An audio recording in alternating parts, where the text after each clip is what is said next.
Selon nos confrères du site Africa Intelligence, les autorités de Kinshasa et Washington s'interrogent sur les probables circuits financiers d'une association américaine et influente au sein de la diaspora Banyamulenge, autrement dit les Tutsis congolais en RDC. Selon cette enquête, cette organisation servirait à soutenir des milices communautaires Banyamulenge dans la province du Sud Kivu.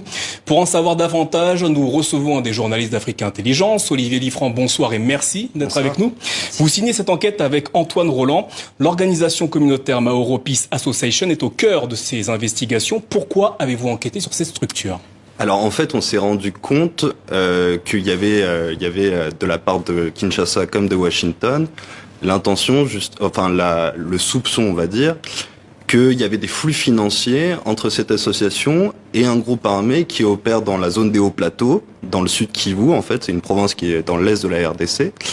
Et petit à petit, on s'est rendu compte en fait que depuis au moins 2020, les services de sécurité congolais comme les services de sécurité américains, notamment le FBI, en fait, avaient connaissance justement d'informations, d'éléments d'information, parce que voilà, la chose n'a pas été judiciarisée pour le moment, qui indiquaient justement de probables transferts d'argent justement entre cette association qui est basée à Dallas et ce groupe armé qu'on appelle les Twirwaneho. Voilà. D'où viennent les fonds en question ?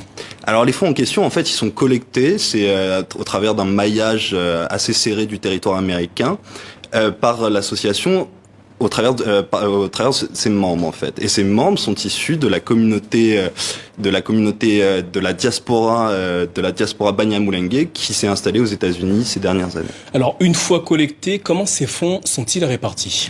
Alors c'est là où ça devient assez complexe et c'est quelque chose sur lequel butent à la fois les services de sécurité congolais comme américains parce que c'est un circuit qui est assez compliqué parce que l'argent en fait transite à travers un réseau de mutualités Banyamulenge qui sont installées que ce soit dans l'est de la RDC, à Goma, Bukavu, ou alors dans les pays de la région des Grands Lacs. Donc c'est à Bujumbura, c'est en Ouganda, c'est au Rwanda, etc.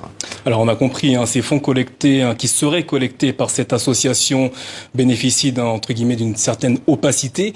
À combien sont estimées les sommes collectées ? Alors les sommes collectées, c'est encore une fois, c'est des estimations, donc qui ont été faites à la fois par Washington, Kinshasa, parce qu'il y a eu quand même des échanges d'informations entre les deux pays, les services des deux pays. Et en l'occurrence, on estime que depuis 2020, ça serait au moins 1,5 million de dollars qui auraient transité en fait depuis les États-Unis jusque dans les hauts plateaux dans le sud Kivu. Toutefois, il faut bien garder à l'esprit une chose, c'est qu'à l'origine, en fait, MPA, c'est une association qui a une vocation humanitaire. En fait, on y reviendra peut-être ensuite. Mais donc, en fait, il y a une partie des fonds qui est destinée à de l'aide humanitaire en faveur de la communauté Banyamulenge, qui est une communauté quand même qui subit de longue date justement la stigmatisation, qui est réprimée, Pour quelle raison ?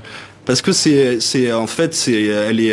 elle est depuis des années, elle est sujette à des critiques sur la remise en question plus exactement de leur congolité. Donc c'est une question qui a trait à l'identité. Qui a trait à l'identité. Et en fait, elle fait face aussi à une myriade de milices tout autour de la zone des hauts plateaux qui justement s'opposent à ce groupe armé. Alors cette association, vous l'avez dit, est basée aux États-Unis. Les autorités américaines ont-elles la capacité ou peuvent-elles lancer des poursuites judiciaires contre cette association ? Alors oui, alors c'est en fait le FBI, enfin potentiellement. Moi, je suis pas du côté des services de sécurité américains, mais le FBI en fait a compétence pour justement enquêter sur de potentiels actes illégaux menés par cette association, parce que c'est une association qui est basée aux États-Unis et qui potentiellement, selon les éléments en leur possession, finance justement ce groupe armé dans l'Est. Alors avez-vous interrogé MPA au sujet justement des soupçons qui planent sur elle ? Absolument, on les a interrogés, ils ont été catégoriques, ils nient absolument tout appui financier en tout cas à ce groupe armé, donc on appelle les Twirwaneho.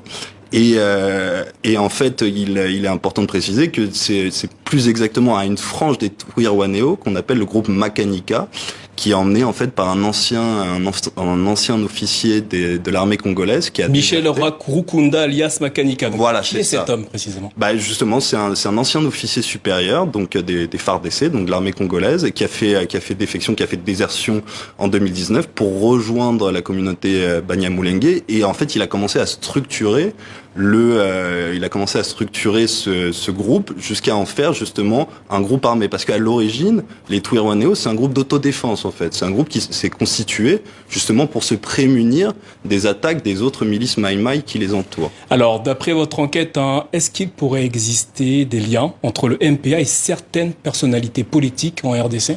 Alors c'est des soupçons en fait qui sont assez récurrents, mais alors certaines personnes, notamment côté Kinshasa, mais également les Américains émettent certaines interrogations là-dessus.